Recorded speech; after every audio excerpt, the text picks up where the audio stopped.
Berita terkait helatan Presiden Prabowo di KTT G20 menuai komentar netizen di Instagram CNBC Indonesia. Cuitan netizen ini merespon tentang komitmen Prabowo melawan kelaparan.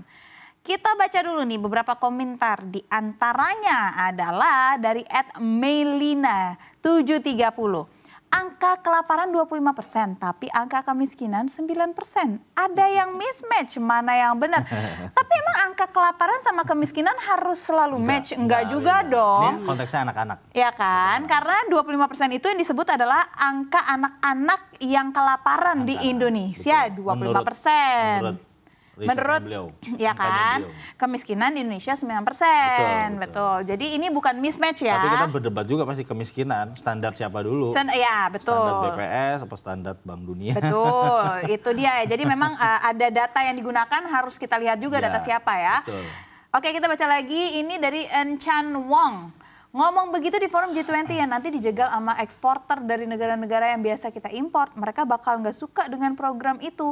Ada juga netizen, sebelum ke situ, itu maksudnya apa tuh tadi dijegal? Dijegal sama negara-negara. Mungkin maksudnya konteksnya soal perjanjian ekspor impor ya, mungkin ya. Karena kan apalagi nanti eranya Trump itu kan jelas dia akan menerapkan tarif ya. Iya. Dan itu pasti bakal mempersulit banyak negara, termasuk Indonesia sih. Mungkin maksudnya itu ya, namanya netizen. Mungkin ya. Apa lagi pula kan kalau misalnya soal impor itu kan itu juga terkait dengan situasi global yang terjadi sekarang gitu kan ya. Kayak misalnya situasi perang yang ada di Rusia dan Ukraina itu kan mempengaruhi minyak, mempengaruhi pangan. Secara Ukraina adalah sumber pangan di Eropa, itu juga akan mempengaruhi fluktuasi harganya. Terus juga apa yang terjadi di Timur Tengah, di Laut Merah, itu kan juga jalur perdagangan global, jalur pelayaran logistik, itu juga bisa mempengaruhi kan. Oke. Nah, ini juga ada dari netizen YouTube CNBC Indonesia yang menyampaikan komentarnya. Kita bacakan dulu beberapa. @saeri3986, nggak mungkin bisa mengatasi pangan jika melupakan petani dan nelayan. Nah, ini saya sedikit banyak setuju ya. Kita harus memperhatikan juga petani dan nelayan, apalagi mereka yang mendapatkan gaji kecil, mereka dibayar sedikit tapi pengepul mendapatkan keuntungan sebesar-besarnya. Itu isu besar loh di negara kita. Dan belum selesai-selesai. Belum selesai. Gitu. Ini PR para menteri baru kita ya nggak sih? Betul. Mumpung masih baru ya. Mumpung masih baru nih harus digojlok nih oleh Pak Prabowo ya. Lalu juga ada komentar dari Hendra Aris Pratama 6212. Mudah-mudahan segala janjinya terpenuhi. Amin. Jangan hanya jadi oleh-oleh. Oleh-oleh mah semua bisa berencana, say, ya kan? Jangan sampai ini cuma jadi wacana. Oke, sekarang aku mau tahu. Sebenarnya oleh-oleh, sebelum ke oleh-oleh deh, dari statementnya Pak Prabowo dulu, kelaparan dan kemiskinan. Ini sebenarnya dua hal ini berkaitan dengan program yang memang dia usung dan dia janjikan. Ya, apakah memang statement ini sengaja dia buat agar seluruh negara bisa turut mendukung programnya dia, atau seperti apa pandangannya Mas Iqbal? Dia memang mungkin ingin mengajak ya keterlibatan beberapa negara. Kemarin waktu di China kan pun juga ada komitmen dari Cina untuk mendukung program makan bergizi gratis. Kita nyebutnya MBG lah. Nah, dan beberapa negara itu kan juga punya expertise ya. Sudah pernah lebih dulu untuk menjalankan program itu. Seperti India, kemudian juga US juga mungkin pernah ya, Kak Septi ya. Dan beberapa negara lain gitu. Dan ini free meal, ya bahasa kerennya kan free meal ya. Free meal ini kan, dan sebagian negara-negara tadi adalah anggota dari G20. Jadi kalau misalnya terkait Iqbal tadi bilang kan di G20 kan Prabowo kalau kita baca juga kan bertemu dengan Modi kan. Nah di sana kan ada beberapa hal tuh yang dibahas. Salah satunya mungkin juga soal pertanian, selain soal dokter, di mana kita kekurangan dokter banyak dan harus minta tolong India untuk memasukkan dokternya ke sini biar lebih banyak dokter yang berkiprah di Indonesia gitu kan ya.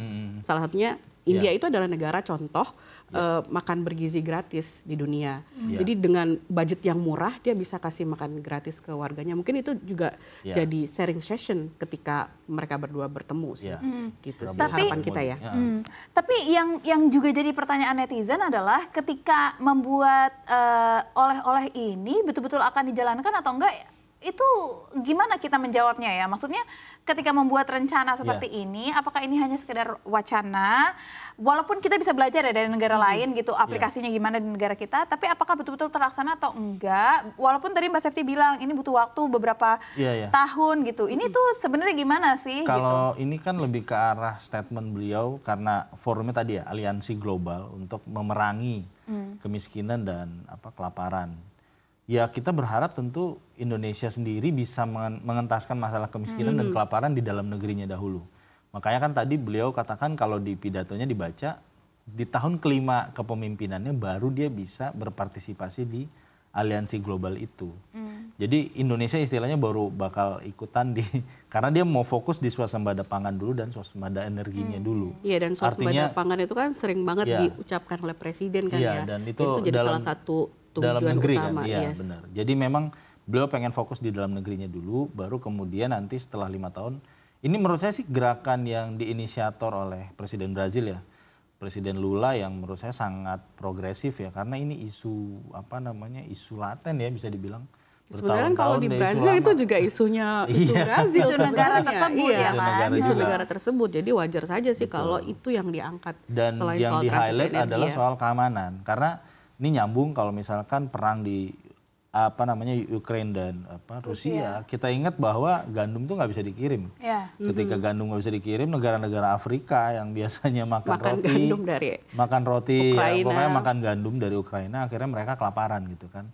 Dan sementara kita pun kok mungkin mau pengen support juga gitu, tapi ya gimana kita nggak nanam gandum kan, kita juga importir gandum gitu. Jadi masalah kelaparan dan kemiskinan ini memang masalah. Dan kita ingat juga ketika perang terjadi itu bagaimana harga beras tiba-tiba melonjak. Ada beberapa negara yang membatasi ekspor berasnya. Itu juga Itu kan juga jadi masalah kan terakhir kan. Apalagi kayak kita juga ekspor dari Thailand, tapi Thailand juga terakhir pada saat itu juga ikut membatasi kan karena ada gerakan dari India untuk membatasi beras matinya dia gitu kan. Ya, walaupun itu karena dulu kita juga membatasi sawit juga sih. Jadi semua ini efek domino, efek domino gitu.